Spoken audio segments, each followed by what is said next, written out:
I've become increasingly aware that I only have a couple more chapels to be able to speak to you. With me graduating with you, members of the class of 2022 in May, so I'll be a lot more educated. So in light of that, excuse me for my voice, in light of knowing that I only have a few times to speak to you, I remember this quote I'm going to put up here from 18th century British writer and witticist Samuel Johnson. He said, "Depend on it, when a man knows he is to be hanged in a fortnight, it concentrates his mind wonderfully." In other words, if you only have a few breaths to breathe, you're not going to waste them on trivial things. And if you only have 2 chapels to speak, you want to talk about important things. So this passage that we come to today brings up 2 of the matters that I've had on my heart that I want to talk to you about before I leave. 1, the problem of suffering, and 2, the reality of spiritual blindness, even in a community like ours here at Wheaton. This problem of suffering is the issue that people say keeps them from coming to faith in Jesus at all, or leads people like many Wheaton students to question the faith. How can a good God allow these things to happen? The problem of spiritual blindness is what keeps people from knowing God at all. They're not alive to Him. Now, you know this. I can't say much about either one of these huge issues because of time, but what I've thought is, after over 6 decades of me walking with Jesus, there are a few things that have just kind of been centered in my mind and in my soul that have helped me with these kinds of issues, and I wanted to share them, praying that they might be helpful to you, though I know that it's this one-way kind of communication. It might raise more questions than it actually answers. But I'll tell you, this episode that we just read today speaks into both of those issues, because in John chapter 9, we read about a man who was physically blind. So he was suffering in that way, but then Jesus healed him and rescued him. Near the end of the story, we read about people who could see physically and thought they could see spiritually, but Jesus said they couldn't. So it brings them both up for me. So problem 1, suffering. It's all crystallized in that one question. The disciples brought it. Who sinned? This man or his parents? That he was born blind. Now, to really get this, you've got to know this took place just after the Festival of Lights, Festival of Tabernacles, that happened there in Jerusalem. I've been to it. I'll show you a picture of this happening just a few years ago. And what it did was it pointed out that darkness had come into the entire world because of the sin of human beings. That's what the Jewish people believed. And that I believe.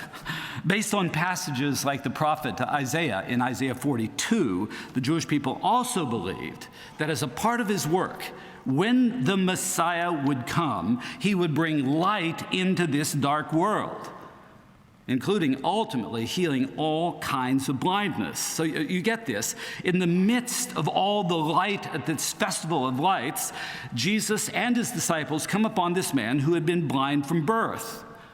And the disciples asked the kind of question I've often asked in difficult times, and that I've had asked of me so often, and sometimes by some of you. What caused this man's suffering? And they only gave him 2 options, right? Was it his own sin, somehow happening in the womb, I suppose? Or was it due to his parents' sin? Now, I'll tell you, I want you to think about that kind of thinking.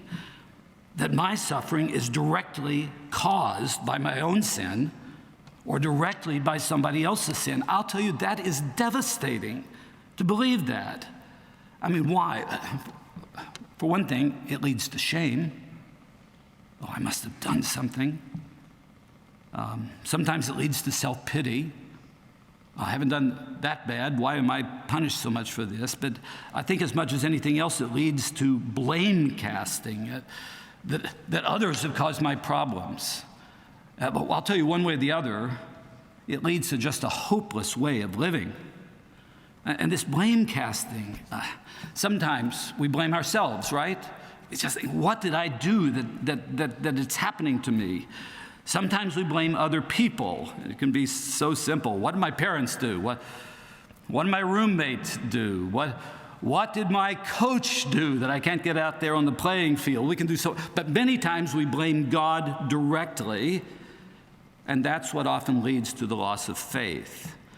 What I want you to see is that the answer that Jesus gave was so unexpected, so simple. I'll put it up here just to look at this. Neither this man nor his parents sinned. Not that led to this blindness. This has happened so that something bigger can happen, that the works of God might be displayed in him. God might be glorified through him, for I am the light of the world. So I hope you see this. What Jesus is really saying is, I've come into this world to change this very thing. I'll tell you, when I finish my work, all things in this world will declare the glory of God. I know that the world as it now is doesn't show the beauty of its maker, but I have come to bring light into this darkness, including sight to the blind. So I hope you're with me now. This brings me to the sort of unadorned thoughts that I want to leave you with today. What I really believe is, like the Jewish people, that in the opening chapters of the book of Genesis, the Bible tells us that God did not create a world with suffering in it, with blindness in it. However, we are made in God's image, and what we do actually affects the world around us. And when human beings made in God's image turned away from God in Genesis 3, it affected everything else. Ever since that time, nothing has been quite right in the world that we are in. Now, the world that you and I are in still bears a lot of the goodness of God. I mean, a beautiful day like today, we just have to see this. But what I want to say is this accumulation of millennia of human sin in general has caused widespread suffering in this world in general, including ecological disaster. But Jesus is teaching here so clearly that individual suffering isn't always caused by individual sin. I want you to listen carefully here and make note of this. I've written it so that you can see it. Sin in general in this world is responsible for suffering in general. But sin in particular is not always the cause of suffering in particular. Now, again, you got to hear me. Sometimes it's our own bad choices that lead directly to suffering. Like the choice to drive drunk can lead to all sorts of pain for you as well as for others.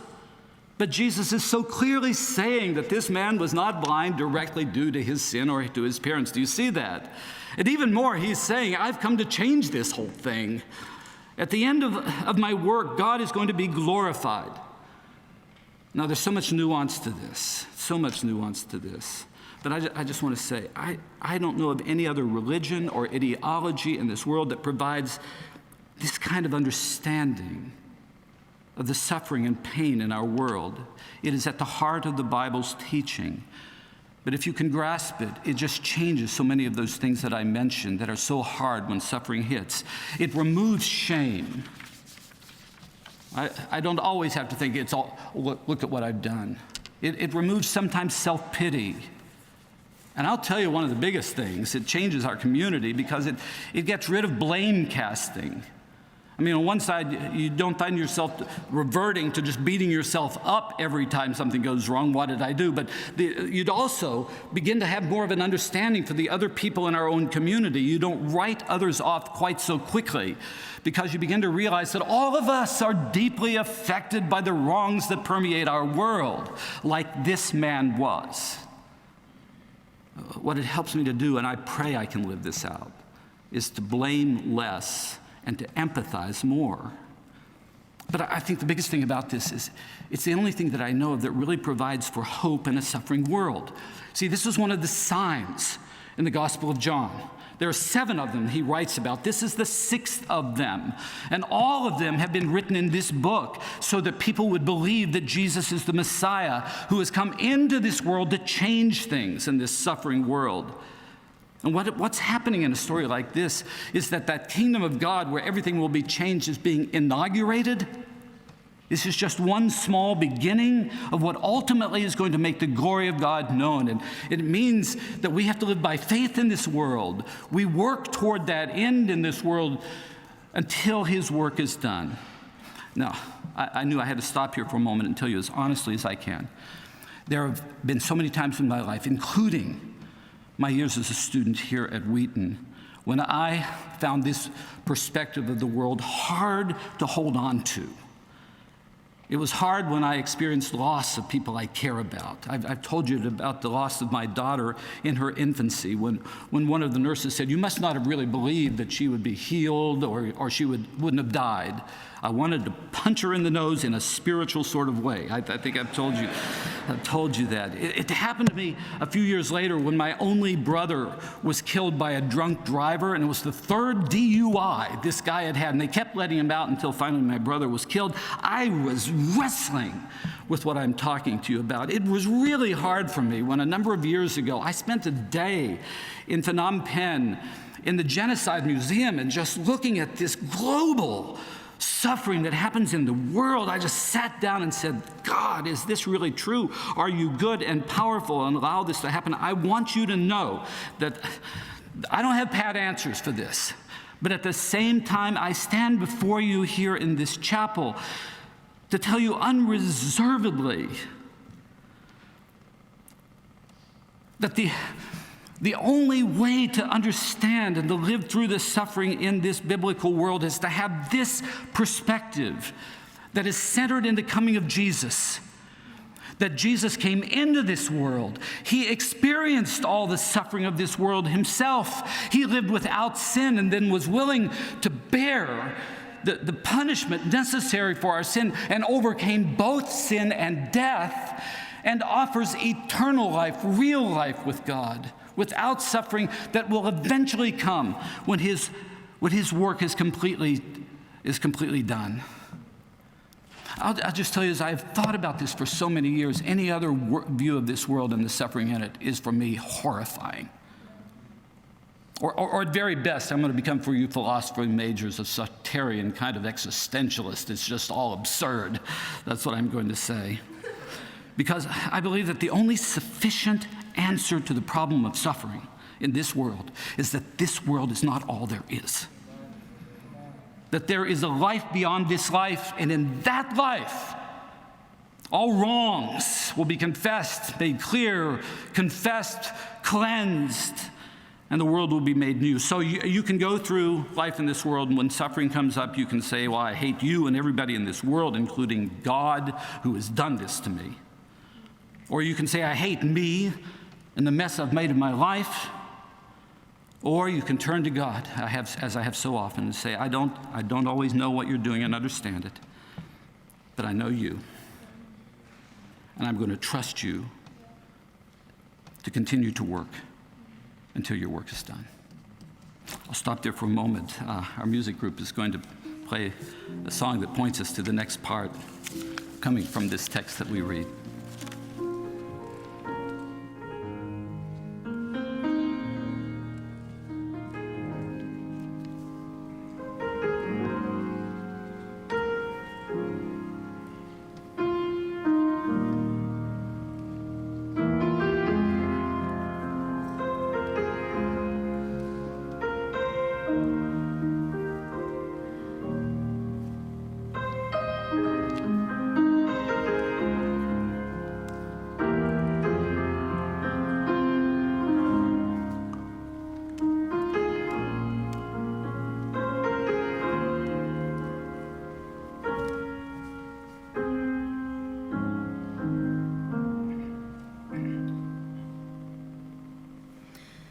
Will you please rise as we continue to read John 9 together?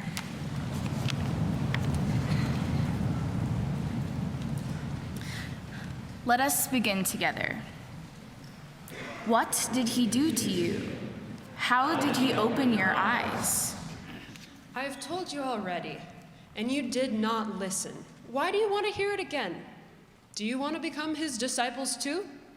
Then they hurled insults at him and said, "You are this fellow's disciple. We are disciples of Moses. We know that God spoke to Moses. But as for this fellow, we don't even know where he comes from." Now that is remarkable. You don't know where he comes from, yet he opened my eyes.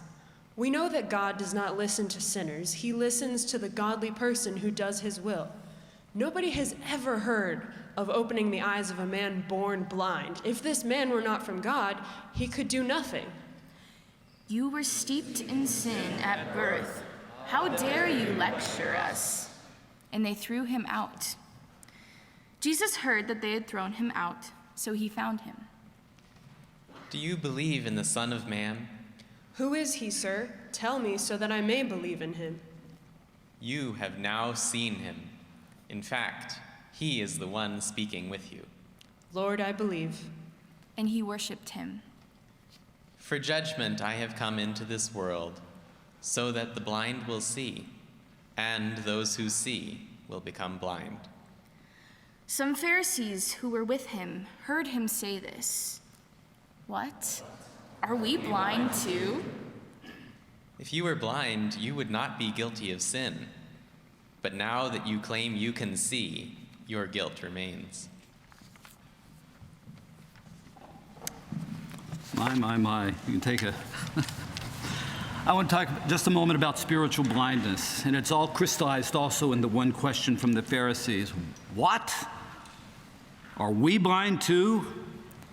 Now, as we were reading this together, where did you see yourself in the story? We put you where I want you to see yourself. Do you see yourself as Jesus? Do you see yourself as the blind man? I'll just tell you, I became aware one day that I and my congregation could be in danger of being those religious leaders. It just woke me up to think that. So just think about it. One day, outside Jericho, it seemed that these religious leaders could both see physically and spiritually while this man could not. But because he couldn't see physically, they deemed him as the sinner, the one dead to God. But Jesus made it clear they were wrong. Now just think about that. They had the scriptures, they had the prophets telling them what the Messiah would do, they had their temple, they had the synagogue, but when the Messiah did what the Messiah was to do, the Son of the living God was standing right in front of them. They were dead to him. They couldn't see him. So why do I want to talk to you about this? I think you already know. After all of my years of pastoring, I've learned that there's so many people in churches, in our churches, and in Christian communities like our own, who are like the religious men. I know I cannot have spent these 2 years with you, having so many chapels, without taking some time to ask you from chapel, from this place, whether you know that you are really alive to God. You know what Jesus' phrase for it is, don't you? Born again. It's in John. Born again. Made alive to something you weren't alive. That God is real and that he is there. I cannot leave my time here with you without just putting this in front of you. As I walked around campus, as I prayed with some of you at all schools, some of you had talked to me about how sometimes you feel spiritually dead and you just want to come to life. That's already an indication that there's a spiritual hunger in you. But how can you know whether you're spiritually alive? There are many things here. But John 9 just gives us one indicator. You're with me here, right? It teaches us that one of the evidences about whether we are blind or have sight spiritually is how we respond to our own personal sin and to the grace of God. I don't know if you noticed that in this text, because if you know the holy God that we sang about, holy, holy, holy, then you look at yourself and you know how far short we all fall of that. We know how desperately we need cleansing, we need remaking.